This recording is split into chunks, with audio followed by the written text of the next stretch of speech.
this is an iHeart podcast. Guaranteed human. With no fees or minimums on checking accounts, it's no wonder the Capital One bank guy is so passionate about banking with Capital One. If he were here, he wouldn't just tell you about no fees or minimums. He'd also talk about how most Capital One cafes are open 7 days a week to assist with your banking needs. Yep, even on weekends. It's pretty much all he talks about, in a good way. What's in your wallet? Terms apply. See CapitalOne.com/bank. Capital One, N.A., member FDIC. Hey, and welcome to The Short Stuff. I'm Josh, there's Mr. Chuck, and there's Ms. Jerry over there. That's MSTU sucka. This is, like I said, Short Stuff. Buckle up, everyone. Yeah, for the turbulent edition of Short Stuff. Have you ever had a bad, like really bad? No, not turbulence? really bad. No. Yeah, I haven't either. You know, there's actually a classification for that. It's not called really bad. It's called extreme or severe. But there's 3 types of turbulence. There's light turbulence, you know, it's the kind that kind of shakes like your drink a little bit, and you're like, oh, I'm going this again. Right. There's moderate, which is like your drink is now spilling out of your cup. Yeah. And then there's severe, and that is like the kind where people get hurt, sometimes very rarely die. But I saw photos of a plane ride from Santa Ana up to Seattle, I think. Mm-hmm.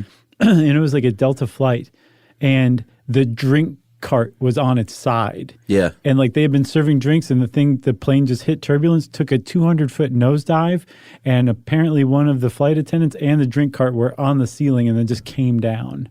So it can get pretty bad, but that's very, very rare, it turns out. Yeah, so if you haven't picked up on it, we're talking about airplane turbulence, and specifically when a pilot knows when they come on there and say, you know, hold on to your butts, everyone. Here we go. Yeah. In the next 10 minutes. I've always wondered, like, what the deal was. Well, now we know. Now we know, and we can just bother every passenger next to us till the end of time. Right. So, I mean, you know how they realize, you know, when they make this announcement. Yeah, if you really want to get somebody sleeping next to you on an airplane's attention, don't just kind of elbow them. Mm-hmm. Like, just slowly increase the pressure of your pointy elbow in their rib cage until they wake up. That'll get them talking. Yeah, and regardless, like you said, of how bad it gets, it's usually not that big of a deal. As far as planes go, they're made to take it. I know sometimes if you're sitting on the wing and looking out, oh yeah, it can be a little distressing seeing those things almost flapping, but they're meant to move a little. They're supposed to do that. Yeah, so don't worry. The wing is not going to snap off, most likely. No, remember when we talked about cars and how it seems like they're made terribly today because they come apart? Yeah. But they're actually designed like that to make them like easier to take a crash. Same thing with the plane. If it were just completely rigid and brittle, then the wing might actually snap off. So it's supposed to flap a little bit in turbulence. Yeah, and the other part of that is injuries. The FAA said 44 injuries in 2016 due to turbulence. 900 plus million people flying. That is not a lot of injuries. Yeah, I think the most exceedingly rare. Like there was 13 in 2013. Oddly, there was 17 in 2017. And between 1980 and 2008, there were only 3 deaths from turbulence. So it is very, very rare. And one of the reasons it's not way worse and it's actually getting even better is because pilots are able to predict where the turbulence is coming because number one, they're trained to see signs of it. Sure. But also, there are an entire network of people on planet Earth back down on the ground who are working to let those pilots know what places to avoid and why. Yeah, so when they go to take off, there's a few types of turbulence to look out for. Convective, that is, you know, kind of the standard thunderstorm turbulence that you might expect. Yeah, like when air on the Earth's surface gets warm, it rises, and it can create clouds as it carries water vapor up and cools. And the taller the cloud, the more turbulent there is in there. That's right. Then there's mountain wave turbulence, and that's when air is just literally cresting over the top of a mountain in a wave like you would see in the ocean. Yeah, because it's all fluid. I mean, air and water, they're both fluid, you know? So, of course, they would break like that. You don't want to get your little plane caught up in a breaking air wave. No. And then finally you have the clear air turbulence, and that's the toughest to predict because it's not like you see a big mountain range or lightning popping off in the foreground. Right. That is just air colliding with warm air and cold air colliding with one another. Yeah, so it forms jet streams, right? And that can be problematic because the difference in the direction that the wind's moving in, the speed it's moving in, can really wreak havoc on your plane. And when you're cruising through a patch like that very quickly, all of those little bumps and jostles and turns come together to make what we think of as turbulence. That's right. So that is what turbulence is. Let's take a little break here, and we're going to talk about how these pilots can avoid it.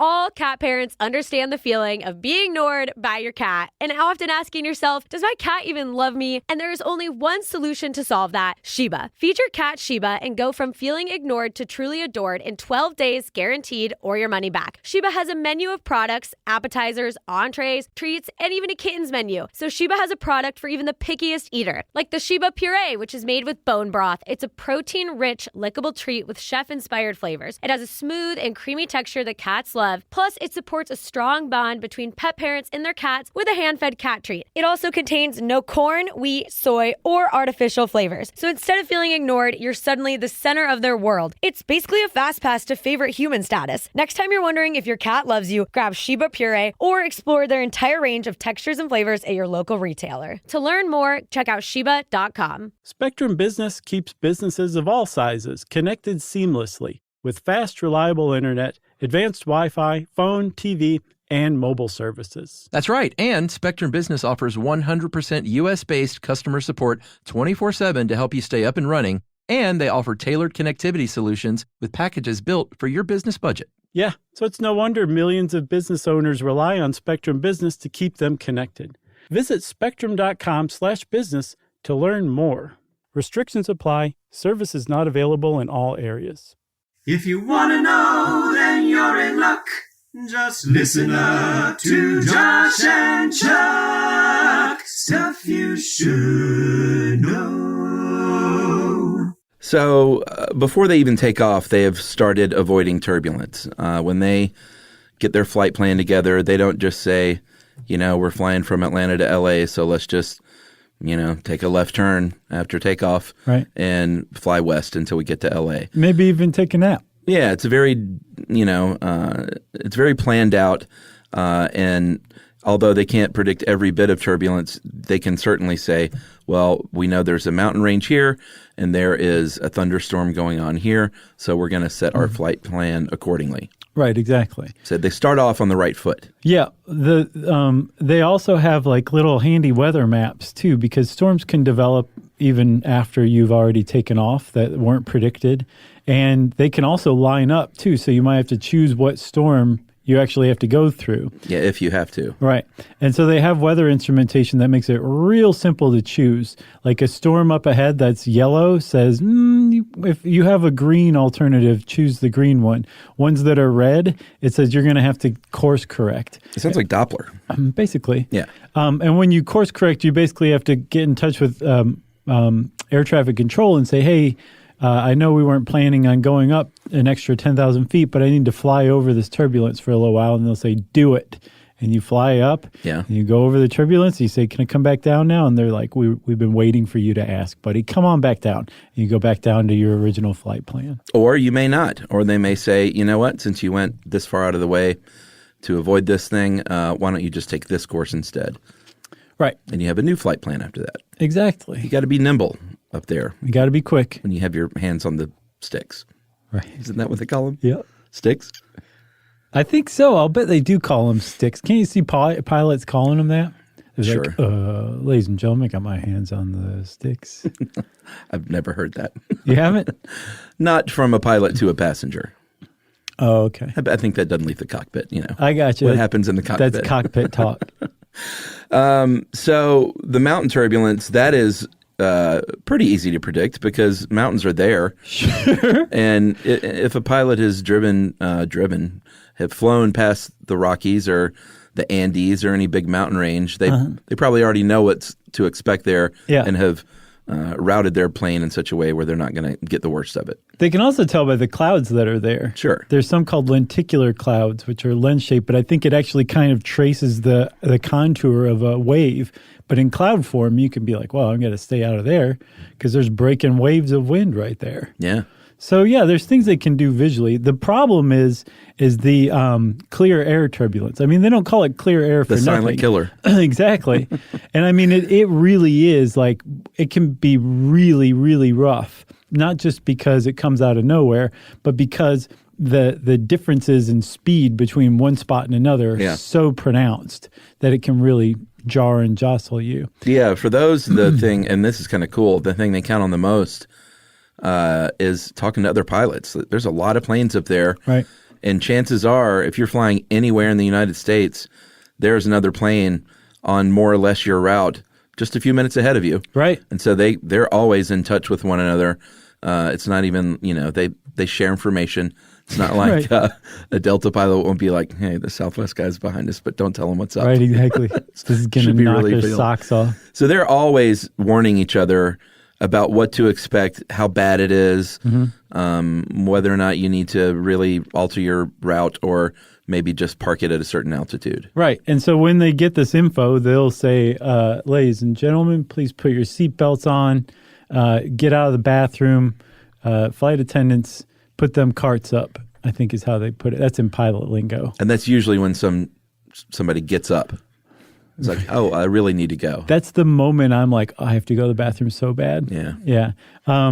But if you're not getting up, and even if they aren't telling you to put your seatbelt on, if you're just sitting in your seat, you should always keep your seatbelt on just because there is such a thing as clear air turbulence. I'm bad about that. That catches everybody by surprise. Yeah. And then all of a sudden you're like floating up against the ceiling, which is bad enough for you, but you can also come down on other poor unsuspecting travelers too. It's like, I don't know about floating. People who... It's more like smashing into the ceiling. For a moment. Yeah. It's like people who don't wear the seatbelt in the back seat. It's like... That's me too. You're not just putting your own life in danger. When you get in a head-on collision, you're flying forward past the people in the front who did have their seatbelts on, and your feet and your fists and your head are taking their heads off with you. Yeah. You know what I mean? You got to wear your seatbelt in the back seat, Chuck. So they get about, if they're talking to other pilots in the air, they get a 5 to 10 minute warning. If they're getting a warning from the ground, that's about 20 minutes, up to 20 minutes. So that's plenty of time. That's why it works so well. That's why you don't get more severe cases of turbulence, because everyone's in contact at all times, making sure that you don't feel the worst of it. Right. Which is great. They also figured out that you can't put two planes too close together because planes create wake, and that creates turbulence. Sure. And they figured that out the hard way. Apparently, planes have crashed from following too close, coming in for a landing. Don't do it on the road either. No, certainly not. Although apparently it does save your gas mileage.